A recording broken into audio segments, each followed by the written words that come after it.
Welcome Hey guys, back. we're back.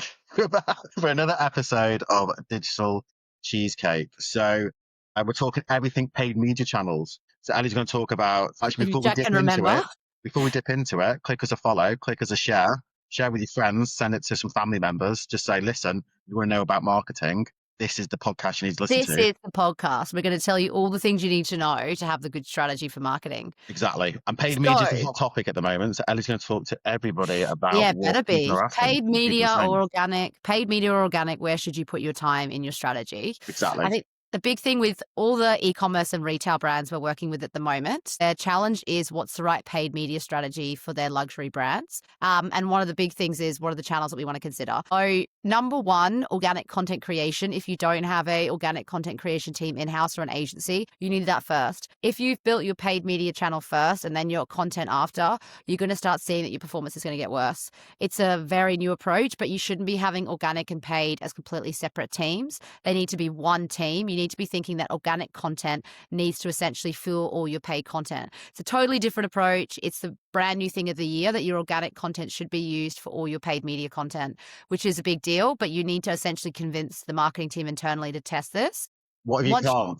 I'm gonna come in here. So if you've got a head of brand or head of marketing who does yeah, social and content PR, yeah. say it's done luxury brands and they want to own the organic and they won't give it to the head of performance or performance marketing manager to do pay social, PPC I and mean, the I don't organic think you're piece. going to be able to hand it over. I think you're going to have to find a way for the two of them to have weekly meetings and to have a catch up every week and say, what's the content we want to work on together? What are you seeing that's working? And you need to make sure that the two people that are leading it are working as if they're peers and they're friends. If they're not, then that's a problem as a hiring and a resource issue, and you need to fix that.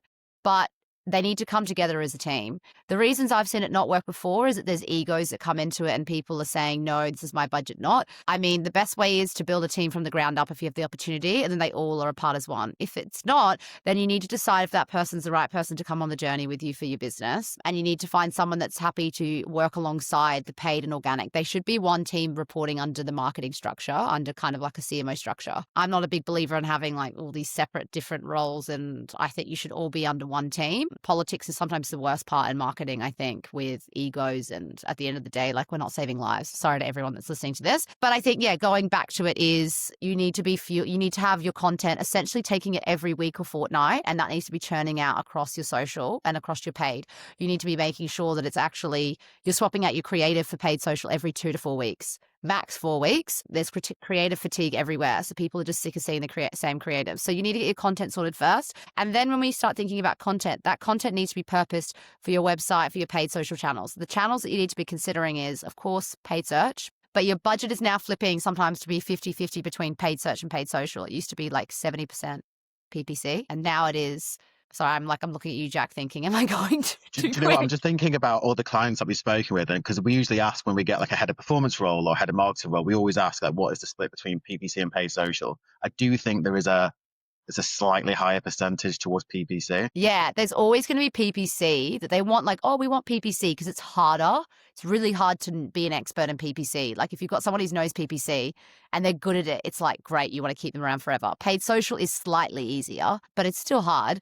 But yeah, I would say they always want PPC, sure. But the budgets are moving towards paid social. Like, we're seeing them move towards paid social because content creation is winning. Like, we're seeing that we've always said paid search needs awareness, but you now need to drive more awareness I've elsewhere. been Like, thinking about a question this week, literally about paid yeah, social. So hopefully you could answer. So obviously with PPC, there's Google and there's Bing. There isn't that many other channels. So with social, so you were talking about luxury. You've yeah. got TikTok, Stir. What else have you got? Facebook, Facebook, YouTube is kind of X, social now. YouTube. Yeah, X, yeah. So how Threads, do you know?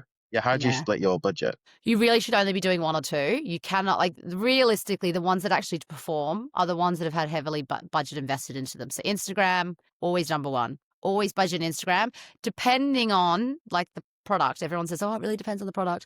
But like, if you've got a younger gen and you don't care about lifetime value, then go to TikTok, sure. And if you're really trying to focus on building a younger audience, then go to TikTok. But if you want to get returns like straight away, you're probably going to get better returns on Instagram and Meta. Everyone starts with nailing that first, and then we recommend go to TikTok after you've nailed that. What people like to do is, because they're so worried of testing Instagram content, you can test it on TikTok first, see if it performs, and then run it on Instagram. So like a lot of people have that strategy. Like we do that with our stuff, right? Test it on TikTok, move it onto Instagram. The other feature is you can do trial reels, right? Trial reels is one that everyone is going on. And we talked about testing that as well with a lot of the podcast clients because it doesn't go on your profile. People are really obsessed with putting things on their Instagram feed, on their profile, but it will still show to new audiences and it's kind of free and you get higher reach. So I think you should be doing trial reels, the actual format, to be testing that as much as possible. I think there's new features that are coming out at the moment with AI agents that are able to create this kind of content for you, but that's probably for another episode. So on the channel front, there's a big thing about Reddit. Reddit is enormous at the moment. I guess one of the big reasons they changed is because they became quite high on organic SEO. When people are searching for something, they're now like number 2 as the answer, number 2 and 3, which never used to be the case. So they've either heavily invested in SEO Reddit. And so now when you search for something, it's like AI and then it's Reddit underneath. So now when I'm searching for something, I either go AI or Reddit, which is so interesting. I don't go to blog articles and stuff anymore because I don't have the time. Yeah, Reddit's So, amazing though. Is it crazy? I always get like content ideas from Reddit, oh, and Reddit is just amazing. Like I'm even talking about like there's mums groups everywhere on Reddit. I'm like, that's crazy. There's also just like neighborhood watches. There's like everything for like anything you're thinking about. Like I think I was talking about like now beauty products and I'm looking at a beauty brand and like I totally changed my habit from being Reddit to like it's one of probably I think the fastest growing platform this year, which is I think crazy. it's the involvement of the comment section on videos because Oh, I think some people's comments can be so funny and ruthless. It's Reddit is kind of an evolved form of that, isn't it? it's so good, and I'm surprised it gets like obviously it's like modified quite a bit, so like the content on there's pretty good. But I would say from an awareness point of view is like understanding your groups that are in there, and there'll be actually other ways you can monetize Reddit and doing things like programmatic and advertising, where you should start to speak to a Reddit rep if you can. Other channels, so obviously there's PPC we talked about. Performance Max, it's like everyone's talked about for ages. Performance Max is a channel you should always be using alongside using new different formats like demand gen in Google. These are other ways of essentially getting good returns. Don't just rely on paid search ads anymore. You can't. You'll just start seeing them get worse and worse because Google is like preferring anything that uses creative in Google. So Performance Max, Demand Gen, they all use video content. It's preferring YouTube content. So like the platform is preferring you to use video. I mean, look where we're evolving. People are moving away from Google. They're moving more Yeah. to ChatGPT. So they need to Hmm. monetize their other platforms, which are YouTube based. So like I would say consider doing PMAX, paid social 100%. We've already talked about TikTok is great, but you'll not see the same ROAS as you will on your other platforms unless you really build it out. You're probably not going to see a ROAS of like 10 anywhere for ages unless it's a brand, unless you're a really big brand and you've built it up. So you really can't. Yeah, I would say for e-commerce brands that are also looking to scale for like big campaigns, Pinterest is amazing. Pinterest has really good returns. You can do Pinterest ads. So consider doing Pinterest for like your big seasonal campaigns, whether that's like people considering for Christmas shopping, people considering for like, it could be New Year's or home decor. Like if you're a homewares brand, you need to be on Pinterest as an ads, like 100% and weddings and all that kind of stuff. Those are the channels that are pretty new that people are heavily investing in. Programmatic's still pretty big. So that's like essentially working with programmatic buyers like AdRoll and Quantcast are like essentially so you can appear on things like the Times and display banners. So I'd still be looking at those areas. Where people are reducing budgets is probably on the bigger influencers. So doing like big influencer packages with someone like for Kimmy K or something, people are really wanting to make sure that they can actually get more content out of it, more, I guess, bang for their buck. So people are doing more content creators. So if you're going to work with UGC creators, then you should be getting like content churned out every single week, like from content creators. Then you have a bank of like 100 pieces of content a month that covers your creative costs. It also gives you user generated content, which gives you like the micro influencers. So UGC, people are investing more in over influencers. I think affiliate marketing is still enormous. It's still working really well with big bloggers.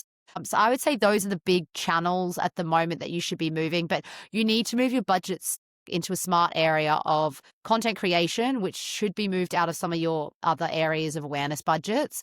And then you need to think about your events that you can do that are like more cost effective. So what can you do on an events activations budget? Because people care about the events, but only really 2 to 3 times a year.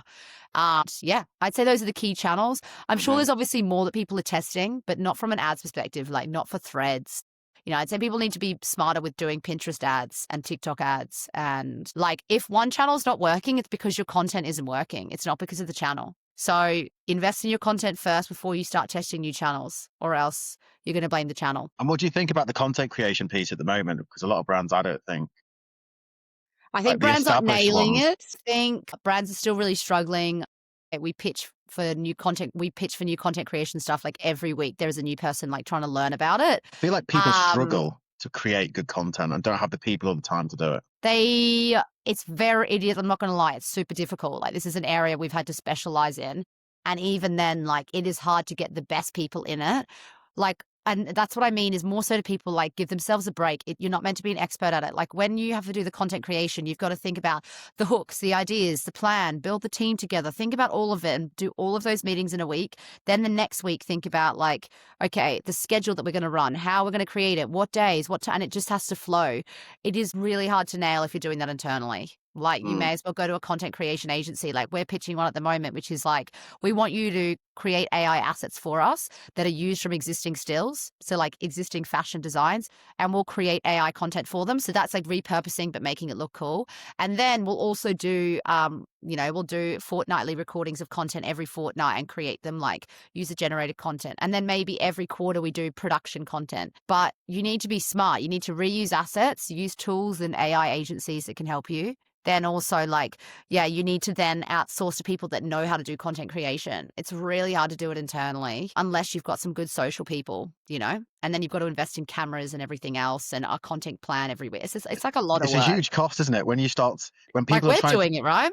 yeah, when people are trying to conquer TikTok as well, like actually selling products on TikTok. So creating the content for socials and then trade on TikTok with I one or mean, two people in the social team. You can't do it. We but that's can what do the it. guy was saying. You can do it, but like if we think about the CAC, like the cost to acquire this customer, you're probably not making any money if you do that. Like that's what Pete said from TikTok, right? He said, "Do not expect to get a ROAS out of TikTok shop." You know, Well, people are like doing it though. So they're how do they doing do it? it, but they're doing it right. But they probably scaled it over time, like small amounts. They didn't put all their eggs into one basket and spent all their time just doing TikTok shop. Like they've been scaling it and learning it and building it, and then they've started to see stuff come through. Or you're a massive brand and you're like, cool, I can drop £1 million and whatever and build it. If you're a smaller brand, I'm sure there's people that have like, found a way to test, and get it to work. But it's not like they just Mm. did it overnight. I love how the videos are out there that are like, built a website overnight, 90 million, blah, blah, blah. It's just actually like, I think it's just false expectations for people. Yeah, Like, I'm sure people have done that, but these people have been learning these skills and building this kind of stuff for years. Like, that's their yeah, area.